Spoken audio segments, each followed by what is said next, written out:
are gym programs that are position specific just a gimmick, just a marketing tactic? Or are they legit? Let's get an answer. I've heard many coaches say that you should be doing things in the gym specific for your position.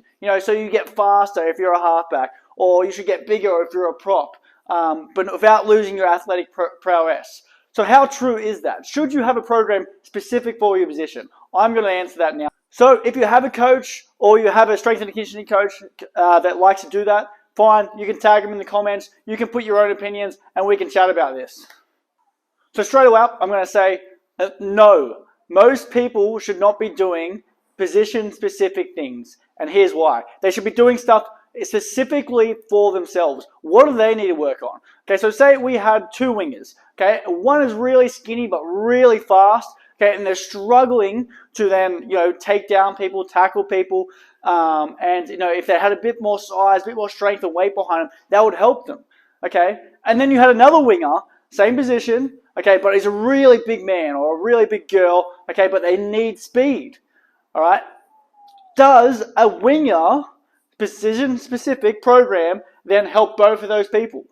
Or do you go and find what that individual actually needs to work on? So as a rugby player, what you want to be building in the gym is obviously, right, you want to be getting stronger, you want more power, you want more fitness, and you want more speed. Okay, these can be done in the gym. Okay, but we've got to bring it back to the core. What is going to bring you the best return on your investment? So return being your time, money, whatever it is. Okay, what can get you the best results? And let's look at the thing that helps you out the most, more than anything. And number one is strength. So we need to get you stronger. And there's a lot of bad beliefs around strength. A lot of coaches will say, oh, I don't want players to bulk up, yada, yada, yada. I want them to get stronger, but specifically more athletic and, fast. And if people are bulking up, I'm telling you right now, it's not from their gym program. It's from what they are putting in your mouth, okay, or in their mouths. If you're bulking up too much, you're getting too much fat, you're getting too much mass, and you're not getting faster from your strength programs, then you're probably eating too much. You've put on too much fat, too much inflammation, and it's slowing you down. If you get strong properly, and when I say properly, it means your relative strength is going up. Okay, so that is how strong you are pound for pound. That means that when you strike the ground, okay, you're going to have more power. Your body's going to feel lighter for how much strength you have. Okay, and that means that you have more potential to run faster. Okay, it doesn't mean you should be faster, but you have more potential to be faster. It also means it should be easier for you to run. Okay, because you're stronger, every stride is actually easier. So strength. Okay, strength is going to help out your fitness. It's going to help out your power. It's going to help out your sprints. Okay, so strong pound for pound. That doesn't mean that if you're a small guy and you need to put on mass, that mass won't help you. I'm not saying that. I'm saying that you need to get strong. Okay, I'm going to talk about how you get strong. Any rugby player that plays the game will get found out where you're weak. Okay, so that means that you need to find all the areas that you need to strengthen up and you need to get them strong. Okay, so this is why it's not position specific. It is totally up to you where you need to get strong. So this is what I focus on my programs. So in the RDC programs, what we do is I'm testing a certain amount of lifts. Okay, you can test more than this and that's fine. I just try and keep it as simple as possible. Okay, it's a press, okay, mid-growth bench press and chin-ups. Okay, that's going to show us how strong you are at grappling, taking people down. You need a strong upper body. Okay. But even more so, you need strong legs and a strong posterior chain. So either RDLs, power cleans are a good one to test. I like power cleans because I like teaching people how to power clean. And when I've seen a power clean, I either know, right, does their high bar back squat need to go up, okay? Or is it a technical issue? And that's why I also test high bar back squats. Okay, because then I can see, okay, maybe their technique's not great on power cleans, but their high bar back squat's really strong. If their high bar back squat's really strong, their power clean will be a certain percentage of that. If these lifts are going up and people are getting better, their potential on the field is going up. Okay, and that's what I want. I want the people's potential to keep going up and up and up and up. All right, until we get to a certain extent. If someone gets past 2.2 to 2.5 times their own body weight on these lifts, okay, say like your squats, your high bar back squat with a full depth, that's how I know how strong you are. Same as like your chin ups, you can do 60 kilos roughly. Same as your bench press if you're doing 2 if you're doing 2 times your body weight, then you're looking pretty damn strong there. You're probably not. It's probably then you're not actually getting that much more benefits from getting stronger. That's going to actually convert to the field. But my point is, most people don't get to that strength level.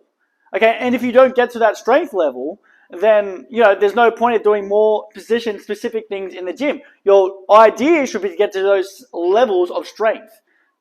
The exercises that we pick, okay, the accessory exercises, along with the plyometrics and stuff, are all about actually helping those lifts go up, okay, and making our testing go up. Okay, so I like to use a whole bunch of, I like to use lots of contrast training, different styles of contrast training, which uses, your strength work with your plyometrics. And I also like to throw in a lot of, strength endurance on top of that. If you actually understand how you build strength, then you will know that position-specific stuff isn't going to get you there faster, right? You're wasting your time. You really need to hone in, okay? And actually how you build muscle is by stimulating motor units, okay? And you can think of muscle fibers in motor units. Now, when you stand up, you walk around, all right, these are low threshold motor units, okay? So most of these fibers will be well used and you'll know how to use those, all right? But the newbie gains that you get, okay, so when you see new beginners start training in the gym or doing some bodyweight stuff, you're starting to activate those medium ones, okay? So those ones in the middle, right? And that's where most people get a lot of gains there, okay? And then they stop sort of getting the gains after. So a new beginner will get really fast gains, one, because they're going to work those medium motor units, right? So they're the in-between ones because they're not really strong yet, so they won't be able to hit those really high threshold ones. And 2 is because of the proprioception. So the proprioception is the brain actually realizing how to do a movement properly and how to fire everything together. So new movements you'll get really big gains quite fast. Okay, so this is sort of a trap that people can fall into too. So that being said, in my programs, what I do is I tend to have high reps to start off with, okay, in the beginning of my programs, because I know people can't actually really access those high threshold motor units yet, and then they're really in the medium, okay? And so what we do is shorter rest, because your nervous system's not going to be so stimulated, so shorter rest, and it gives us a chance to really build up some conditioning as well to weights, okay?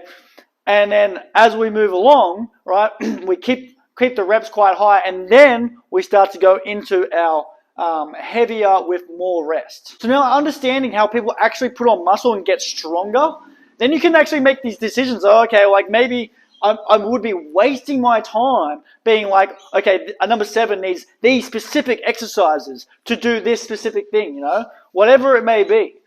Whereas really, you've got to think of yourselves as rugby players, because because now when you're playing rugby, obviously you're covering, and the main thing you want in the gym is just to get strong, right? Because then everything else gets easier, okay? Until you get to that certain strength level, like I said, okay? Until your strength levels are right up here, okay? Then you can start to specialize. But most people won't get there because they don't have the right programming or they don't have the right coaching. So this goes for everyone. This doesn't just go for your beginners. This goes for your pros too, okay? So if a pro isn't strong enough, okay, then they'll get massive gains from being stronger, okay? And if they are, then it's time to find, okay, where can we get more percentage out of you, okay? So where are your weak links then? What is holding you back from us making you even better, okay? And that goes for everyone. What aren't you good at? How can we make you better? That's how you're going to be a better rugby player. Not just thinking, okay, I play wing, I need a wingers program. Or I play flanker, so I need a flankers program. No, that is not how it works in the gym. Tell me your comments. I'll listen to them all. I'm open. Change my mind. I'm happy.